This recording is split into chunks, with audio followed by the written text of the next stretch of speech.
Good morning, good afternoon, and good evening to those on today's webinar. Thank you all for joining.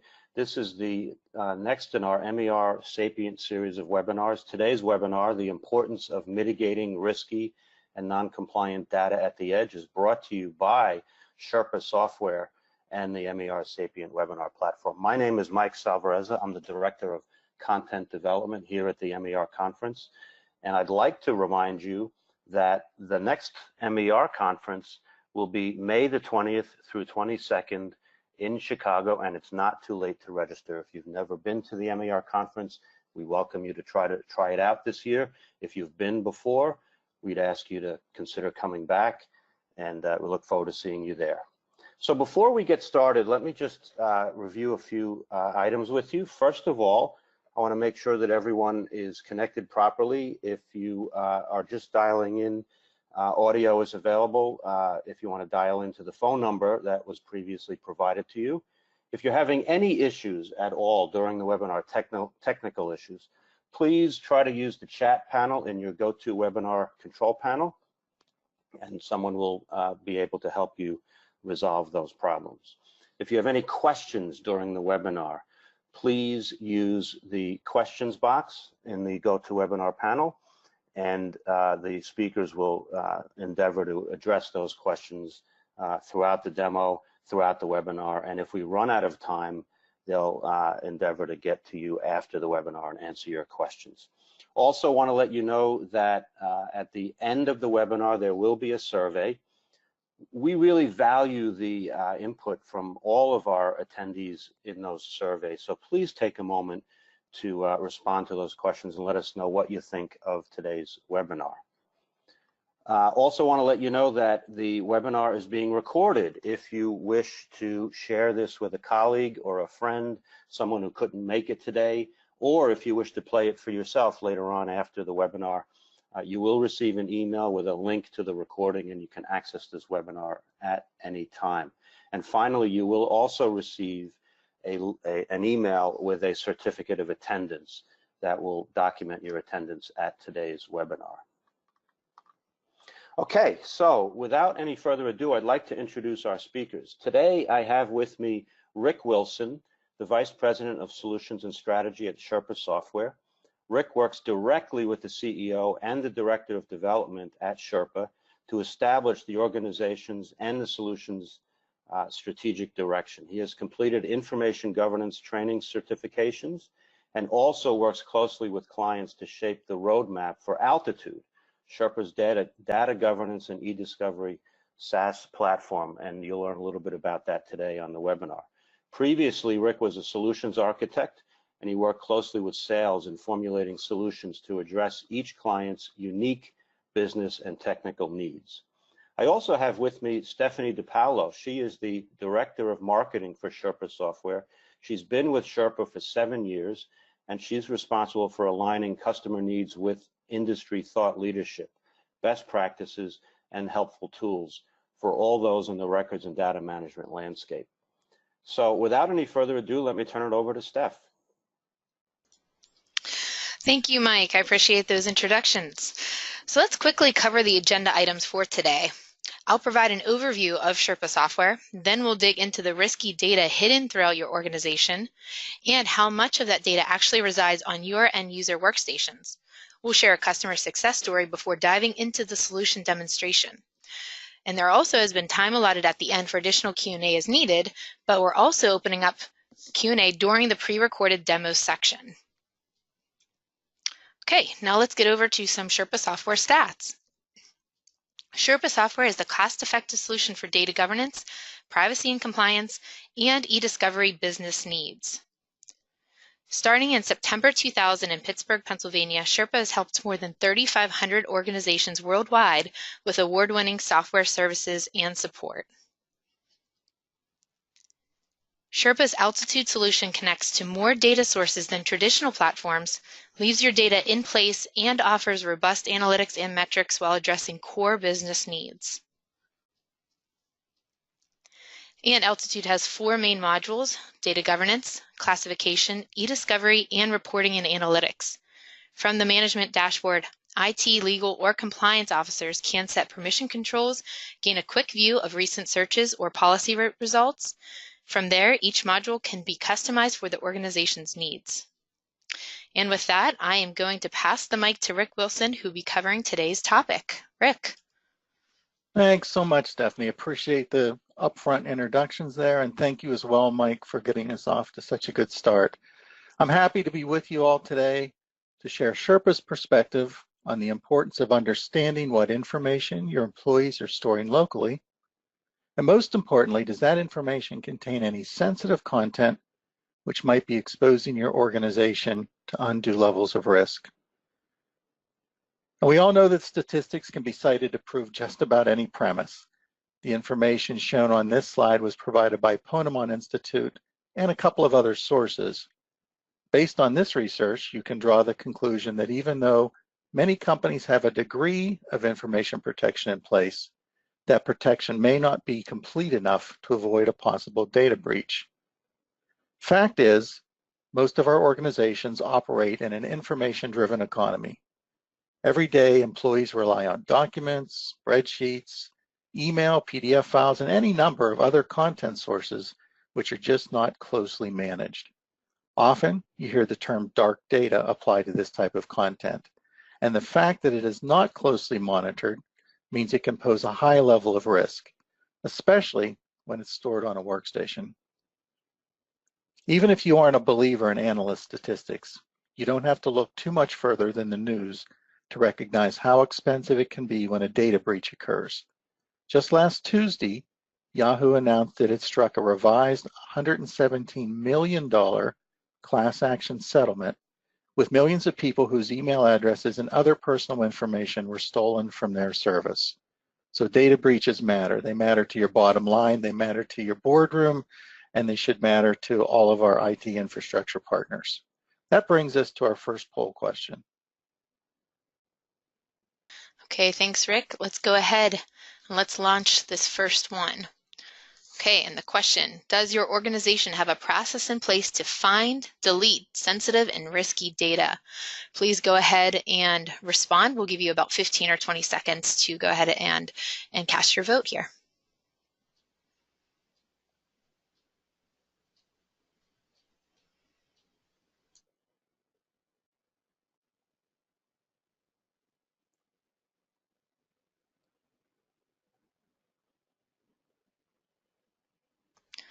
Okay, we're going to go ahead and close and share those results.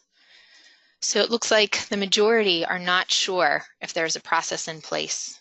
Okay, thank you. We'll go ahead and close that out. And Rick, we will hide this and send it back your way. Okay, Steph, thanks. And I appreciate everybody's participation there. It looks like many of you don't have a sensitive data management process, or maybe a fully articulated sensitive data management process in place yet.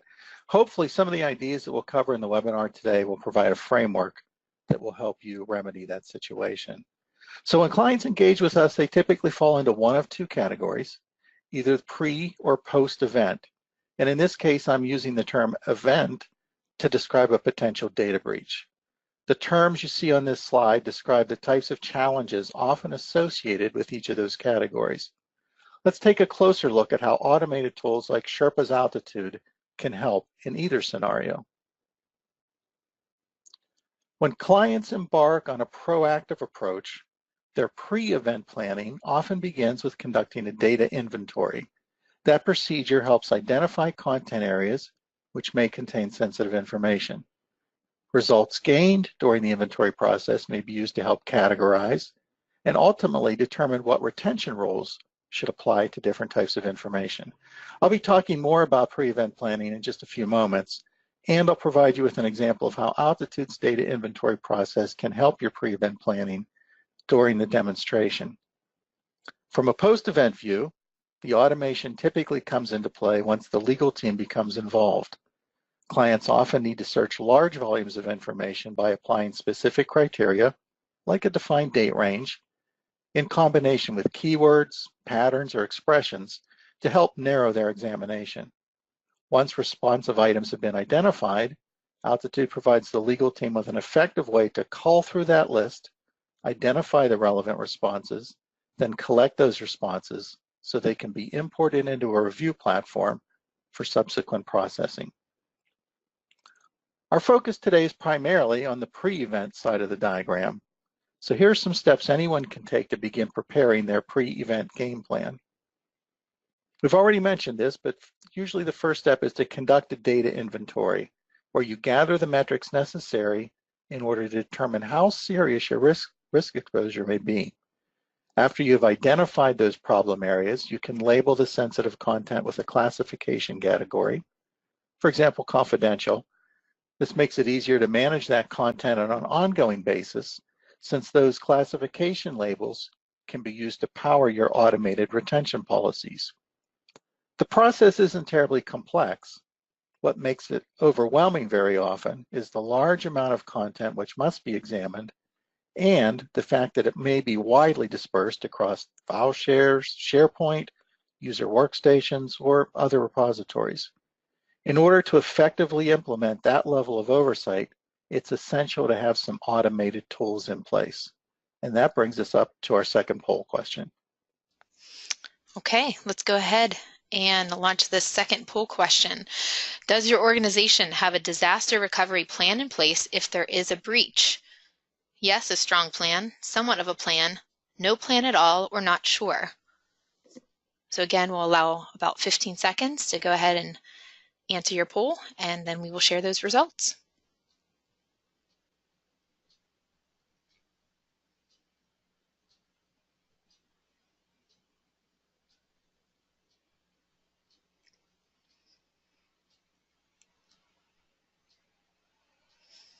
Okay, a couple more seconds here.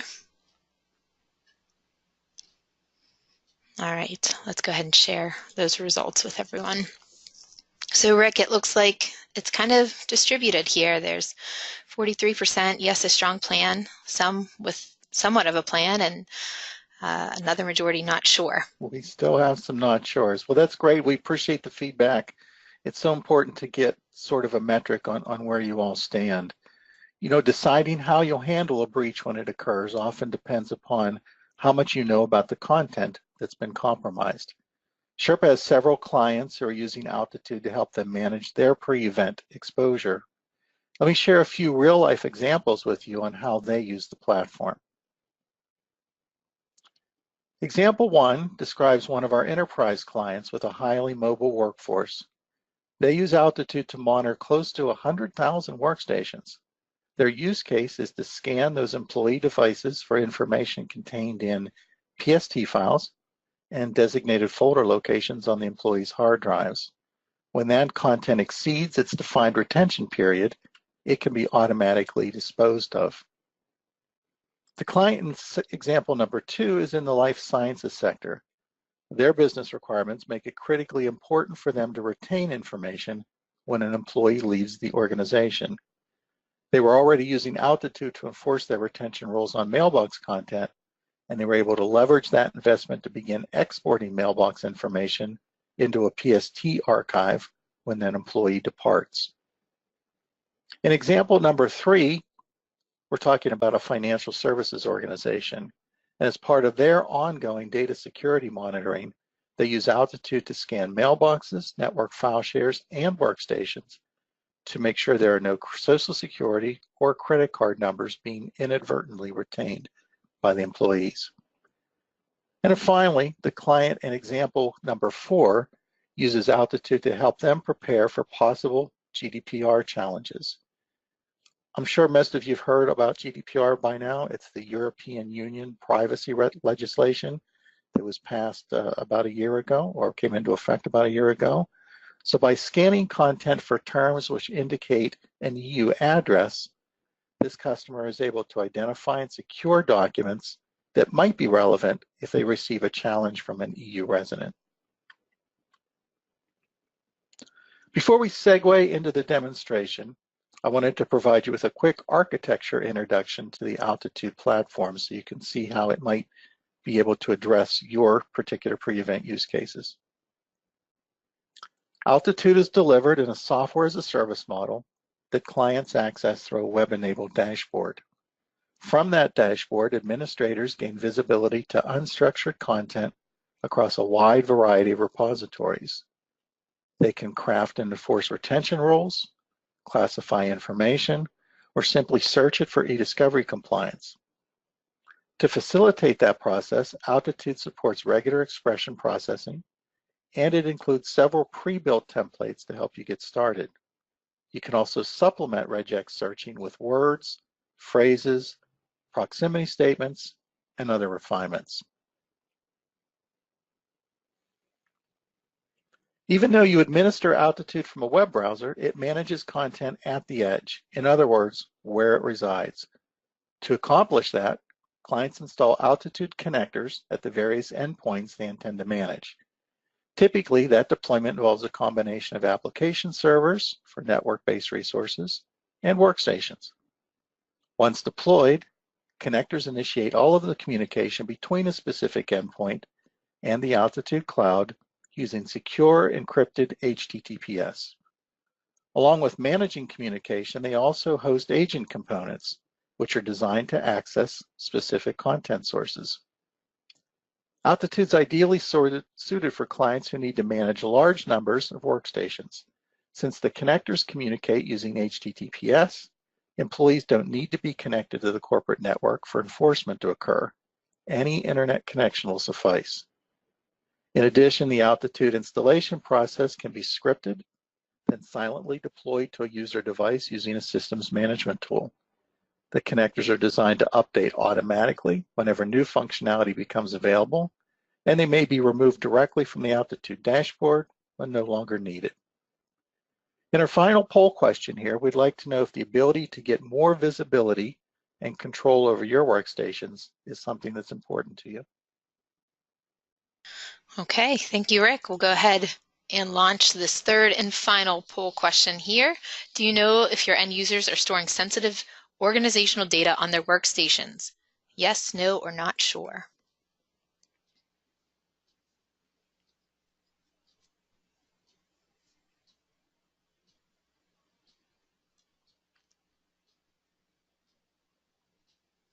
Okay, a couple more seconds, and then we'll go ahead and share those results.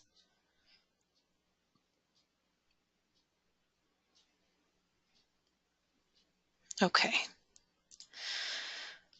So it's pretty split, Rick. It looks like 55% not sure, 41% said yes. And for those of you that answered not sure, you're in good company because we hear this a lot. It's a real challenge to get out and find out what is being kept and retained on those devices. So now that you have some background on how Altitude works from an architecture perspective, I'd like to take you through a demonstration on how the product can interact with your content, even those content items that are on workstations. I've pre-recorded today's demo so that during the playback, Stephanie and I can field live questions. If you see something you'd like to know more about as you watch the demonstration, please don't hesitate to send us a question in the question panel. I'm going to begin the demo today by logging into the Altitude Management Dashboard. A couple of notes for you before we log in. You can have as many accounts as you need to log into Altitude for the different users in your organization.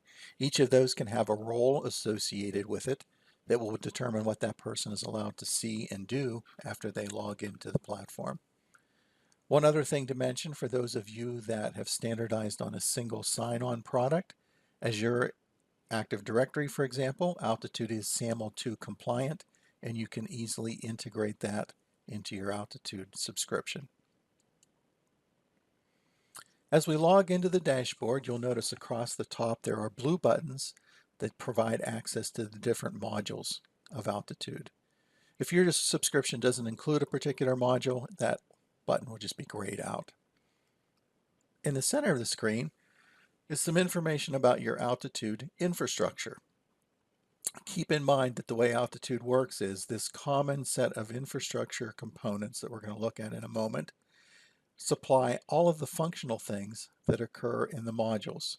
So once I have a connector installed, it handles a data governance policy, it can handle classification, e-discovery, and so forth. So it's easy to add things to your Altitude subscription as your business needs evolve. Currently, we have two connectors work reporting back to this altitude installation. Those two connectors have identified 7 different data sources. So the data sources correspond to the discrete altitude agents that have been installed. So there are 7 different agents that we're monitoring with our altitude environment. And those agents then have discovered 163 different data targets. So you can think of data targets as the actual content source that you can manage with one of the pieces of functionality. For example, a mailbox that you might want to apply a data governance policy to. In addition to that, there are also some data owners linked to this installation. Data owners are typically pulled from an Active Directory feed, and we can pull in either individual users or groups. Those become very handy when you want to manage, for example, a data governance policy for a whole group, or maybe exempt a specific group like your users who are on litigation hold. Those also are very handy in an e-discovery scenario to help pre-populate your custodian list. I'm going to click on the connector block here, and we can see that there are currently 2 connectors, as I mentioned before. One of them is an application server, and if I scroll over to the sources column here, that application server has 7 different agents installed, 7 different types of content that it is connected to. My Windows 10 desktop device, my Surface at the bottom here, you'll notice that's a desktop category. It has 2 agents installed. And if we click on these hyperlinks, it will take us to the page that shows which agents are currently running on that device.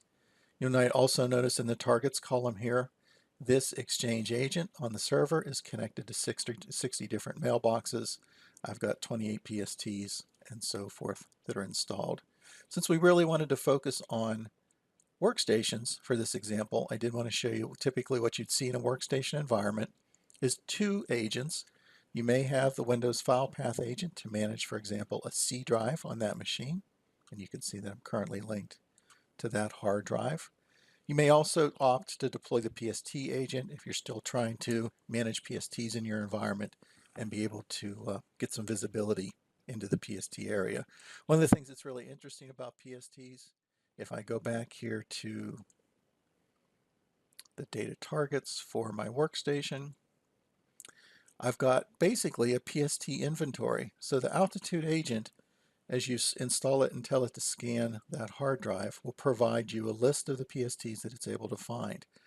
That includes the name of the PST, the folder location it's stored in, and we report back the size. So oftentimes we hear when we talk to clients, they don't know if they have a PST problem in their environment. And if they do have a PST problem, they don't know where those are located, who has them, and so forth. So Altitude can help you right away by installing the agent to answer some of those questions about managing PST-based content. Down at the bottom, you can see the groups. So I have also synced in some Active Directory groups.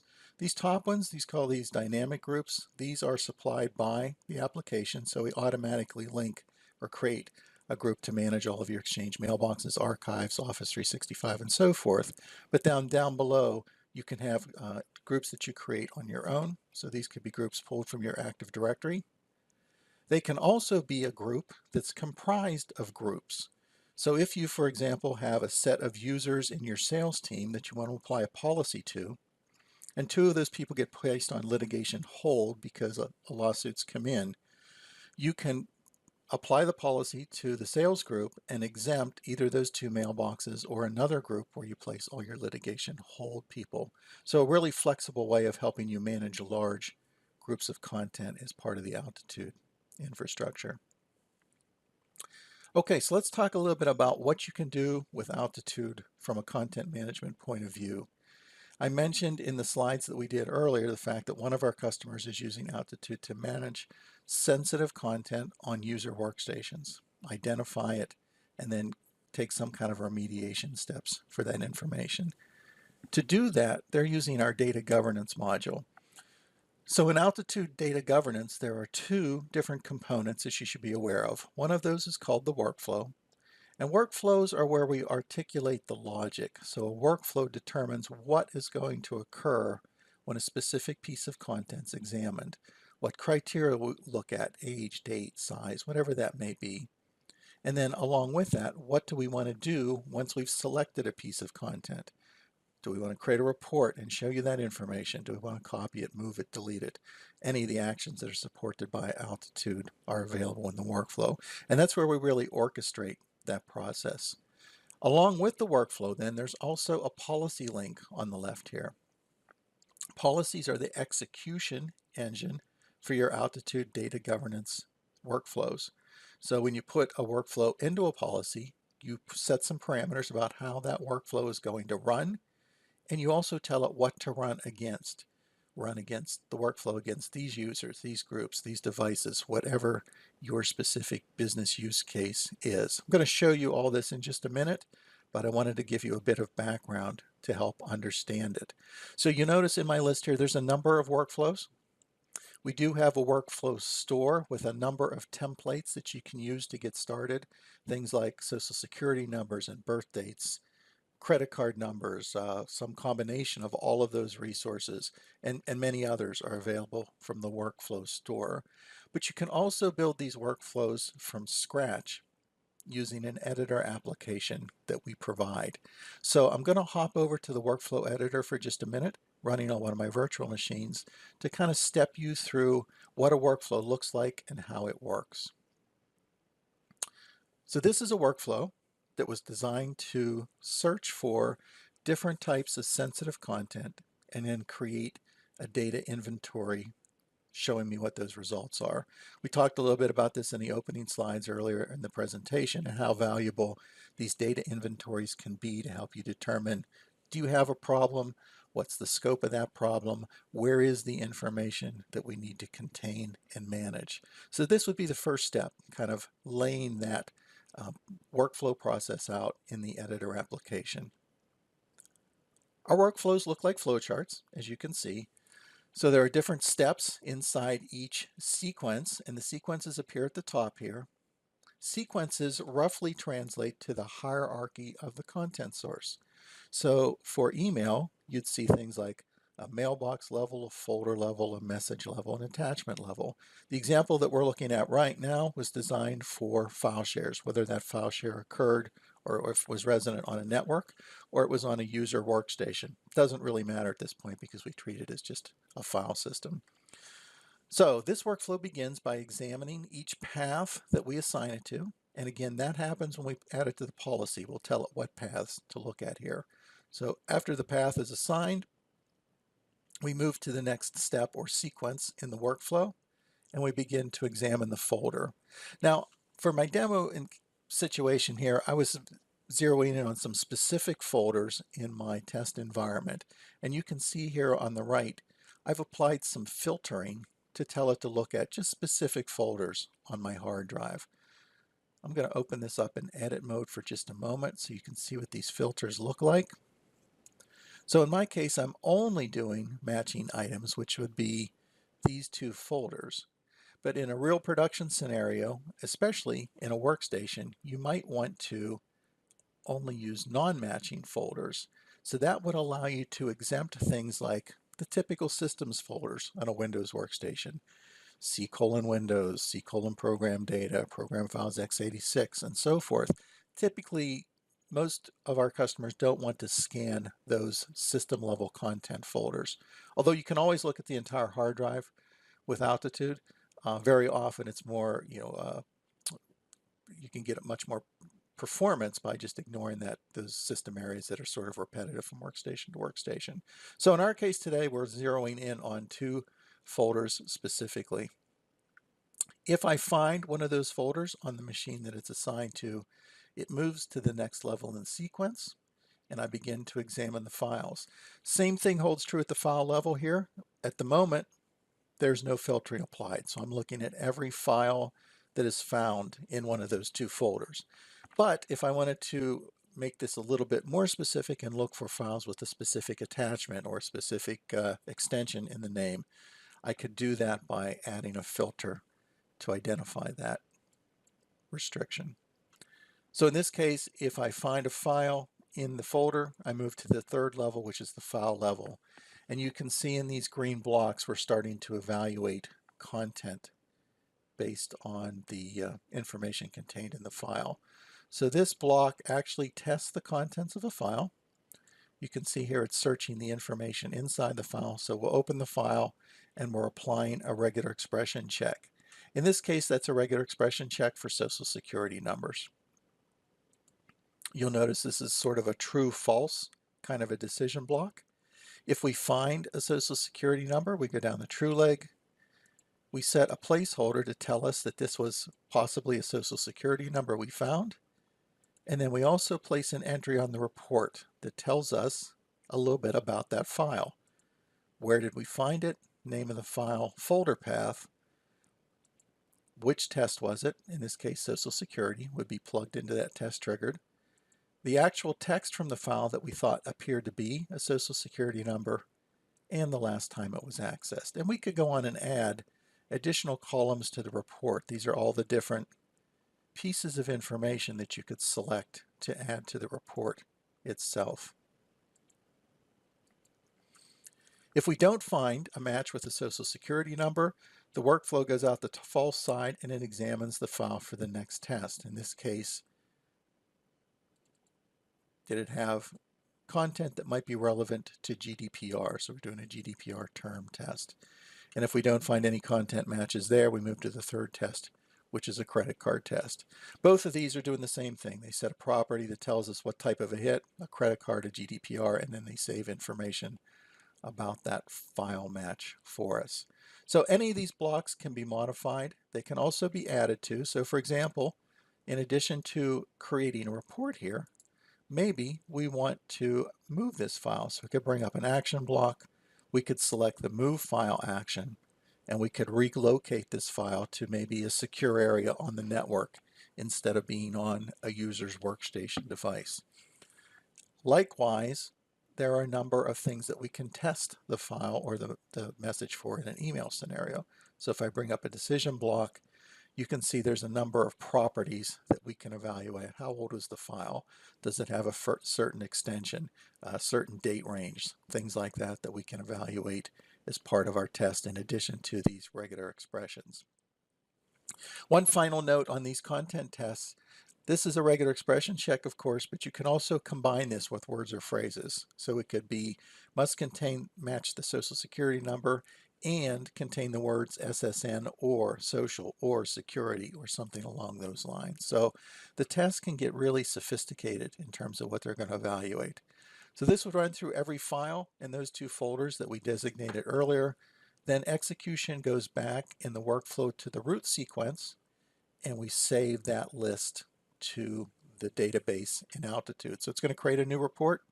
Here's the information about that report. We'll call it our sensitive data register. Include all columns. And I'm also doing an email drop to a specific receipt account, in this case, my email box, so that I can have that report automatically emailed to me when it's created. Once you've got your workflow to a point where you're ready to test it or maybe run it, you would click on the File, Save to Web button. That then will put the file back or the workflow back into your list of possible workflows here. You'll see here's our scan files workflow. So now it's available for us to use. The second step in the process then would be to go ahead and add that workflow to a policy. So here's my sensitive data inventory. I'm going to open this up in edit mode so you can get a view of what a policy looks like. So here's the name of the policy. You give it a name. I told it which workflow to run from my list, the scan files workflow that we just examined. What mode to run it in. So we have a live mode and a test mode. Test mode is really handy if you're taking action on the file, maybe a copy, move, delete kind of a thing, because test mode will tell you what would have happened to the file, but it won't actually take that action. So it's a great sort of prototyping tool as you're working through your workflows to make sure that you have your criteria checks right and your file locations right and things like that from a testing point of view. From a scheduling point of view, what time zone is the workflow schedule going to be run from? So you can specify your time zone, location. If you're using Exchange Web Services for like Office 365, we can automatically exempt or ignore mailboxes that are on litigation hold. That's an option to you. This process results after the policy completes, tells Altitude to keep trying to reach workstations that might be offline for some period of time. And then we have this flag for retrieving full text on a hit. This is really interesting because it shows you some context of the files that matched your workflow. I'm going to show you this when we run the example. You see I have it turned on and I have it set to retrieve full text for all my results. So it is an option. When we look at the report, I'll show you the way that kind of bubbles up from an administrative point of view. If I click next here, this is the assignment screen for the data targets. So at the moment, I have this linked to my individual account. And there are a number of things linked to my account. I have my mailbox linked. I have my C drive on my machine linked. I have a couple of PSTs linked, some other types of content sources. You can do this lots of ways. There's a ton of flexibility here. So we can look at content areas that aren't owned. Maybe a network file share that's not assigned to a specific user, but you want to run this policy against that network file share. Or we can add specific members either at the device level. So this is a great way to manage workstations. If you want to run your policy against designated workstations and a workstation deployment, you could go in here and select those workstations. Individual users, this is where I picked my name from a person account. Or groups from Active Directory. So another great way to manage large numbers of individual users by putting an Active Directory group in. Once we select our data targets, we click OK. They would show up in the list. So now we're set to run against my content areas. And then finally, we go to the schedule page. Now you'll notice I don't have any schedules defined for this workflow. It's sort of, or policy rather, it's created as sort of a run on demand. However, you could go up and easily add schedules to determine when the policies are going to run. So a great way to perform automatic monitoring of content sort of in an unattended fashion. And this is probably the way most of our clients choose to run Altitude in some kind of a schedule basis, sort of a set it and forget it model where it just happens every so many days. Their data inventories run, or their retention policies run, or their email enforcement rules run, whatever that case may be.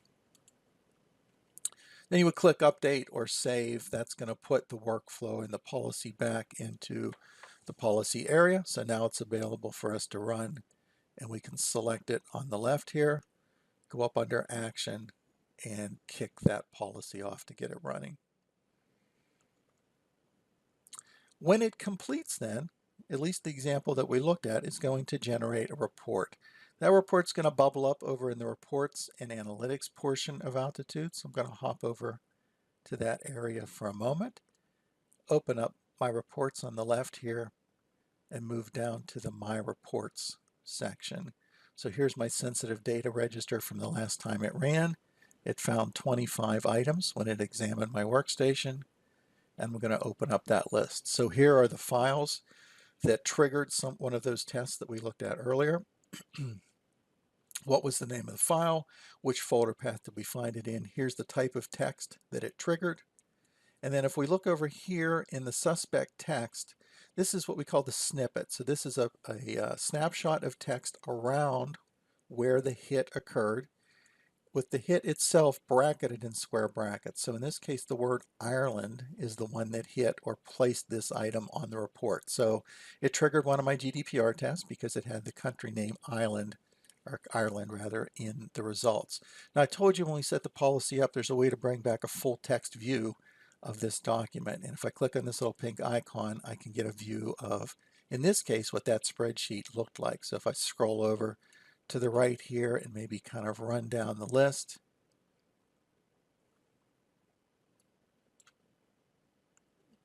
I know it's here somewhere.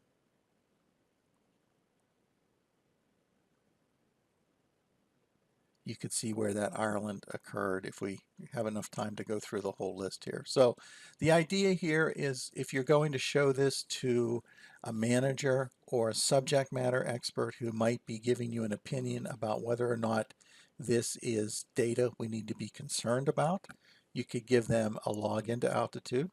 You could give them access to the reports console.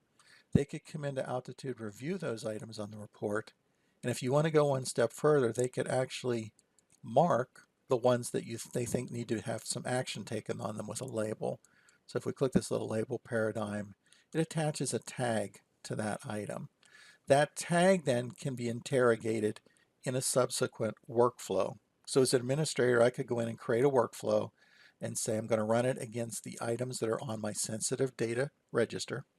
And any item that has a tag, I want to take an action on. I want to move that item to a secure area on the network, for example, or I want to delete it from that workstation. So it's taking that content evaluation one step further to maybe help reduce some of the false positives and kind of zero in. That's a quick walkthrough of the data governance scenario with Altitude. We just mentioned quickly before we have to end the demo today, classification allows you to do a similar process, create workflows that are going to interrogate content and set up rules to mark that content with specific labels or text. Maybe it's confidential, maybe it's private, maybe it's public. So you can examine your content areas, network file shares, for example, and you can attach a tag to items. This could be really helpful, especially in the case of a lost device. So if you scan a person's workstation and you tag the items that have, for example, social security numbers as confidential, if something does happen to that workstation, even if you decide to leave them on that device, it gets lost, stolen, you could run a report and say which items on that device were confidential, so you at least know what the scope of your data breach was. So classification allows you to do that tagging, and then you can manage those tags through either data governance or e-discovery.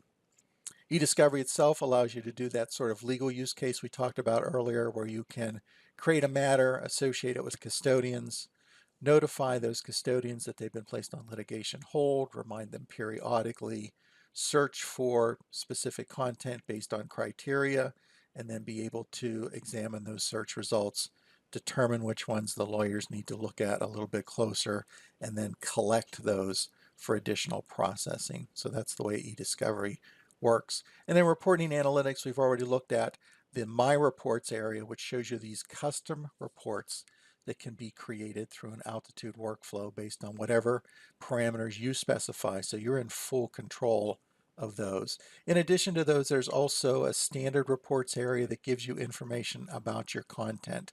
So you could turn these on if you want to monitor content. We see people use these a lot on network file shares, where maybe they want to examine that file share and find out how much old content's on there, how much large content, that sort of thing. Occasionally they'll scan email to determine what sorts of attachments users are keeping in their email and so forth. So I hope that was helpful, a quick walkthrough of Altitude, and we'll turn this back over for the rest of the webinar. Thank you very much.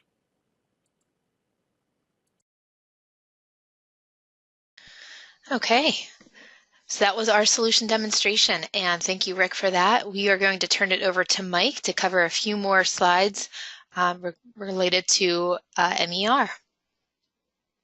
Thank you, Stephanie. That was a wonderful demo. Thank you for sharing that information. This is just a slide that shows a couple of our upcoming events, our webinars. The next webinar will be on April 18th from ZL Technologies, how defensible deletion fits into your information management strategy. On the 7th of May, Contoro will be back with the next in their series of information governance webinars. Mark Diamond and others will be presenting what's the difference between information governance and data governance. On the 9th of May, Elizabeth Atkins and Catherine Goodwin from Grant Thornton are going to talk about a case study of RIM inclusion during the system transition. They call that making the ERP sausage. On the 14th of May, Active Navigation will present how to use data minimization to reduce your cyber risk. And on the 16th of May, ZL Technologies will be back to talk about privacy by design, managing file shares for global regulations, a big topic these days. Again, a reminder, the MER conference itself will be held May the 20th through 22nd in Chicago. The pre-cons for that conference will be held on Sunday, May the 19th. We encourage you to attend, and if you do attend, we encourage you to speak with Sherpa Software. They'll be there as one of our sponsors. Stephanie, back to you. Okay, thank you so much, Mike. Now we are opening it up again for Q&A. So go ahead and type your questions into the panel, and we will go ahead and start asking Rick those questions. Rick, are you ready for the interrogation? Far away. Okay, we do have a few here already. The first, do you offer user training for your solutions? We do. Typically, when a new client comes on board, we have an onboarding package that is part of their subscription. And during the course of that, we show them how to do things like build those nifty workflows that I showed during the demonstration. Okay, great. The next one, are you able to give admin access to more than one user within the organization? With regards to the Altitude dashboard, you can have as many administrators as you need. So yes, I think if I'm interpreting your question correctly, you can have multiple admin users in an organization. Okay, great. Thank you, Rick. How much IT involvement is needed to get Altitude up and running? We try to make this fairly lightweight. So if you recall the architecture that we talked about earlier in the presentation, those connectors and agents, those have to be installed somewhere. So whether that's provisioning an application server where you're going to deploy those components or packaging them up for distribution with SCCM or some other workstation management tool, that takes a bit of time.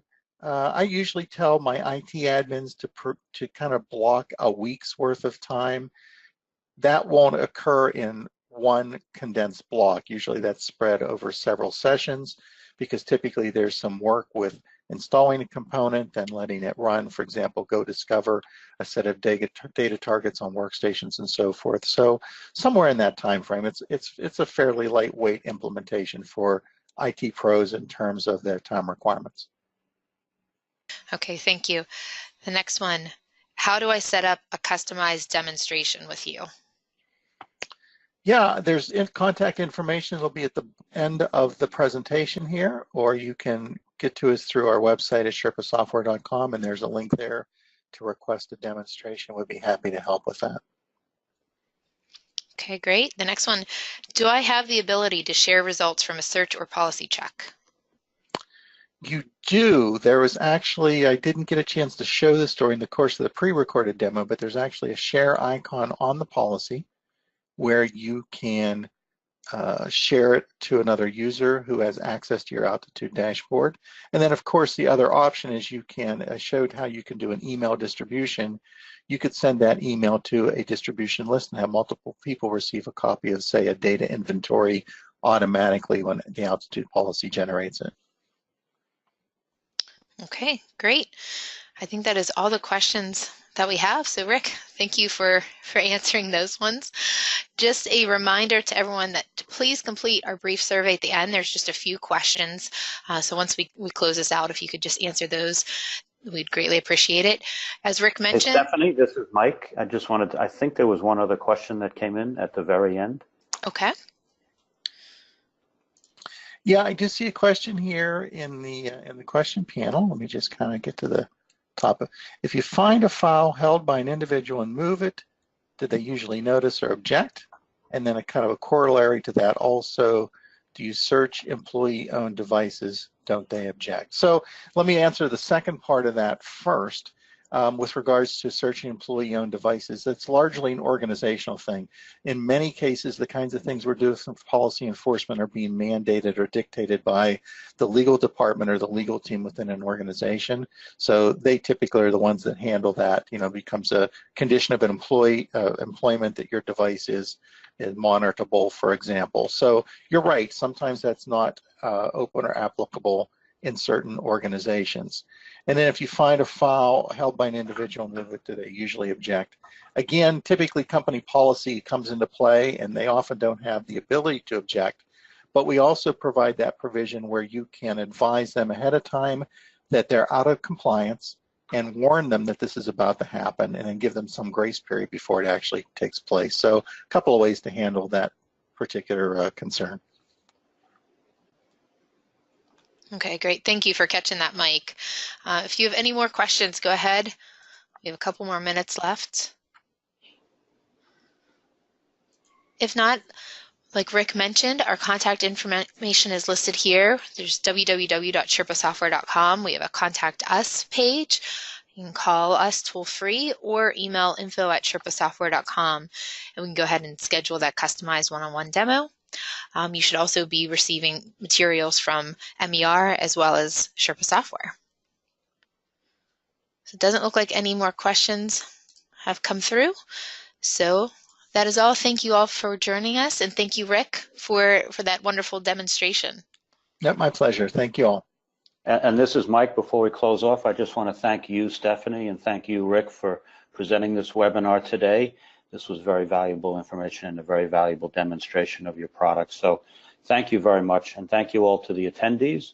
We'll see you again soon on the next MER Sapient webinar.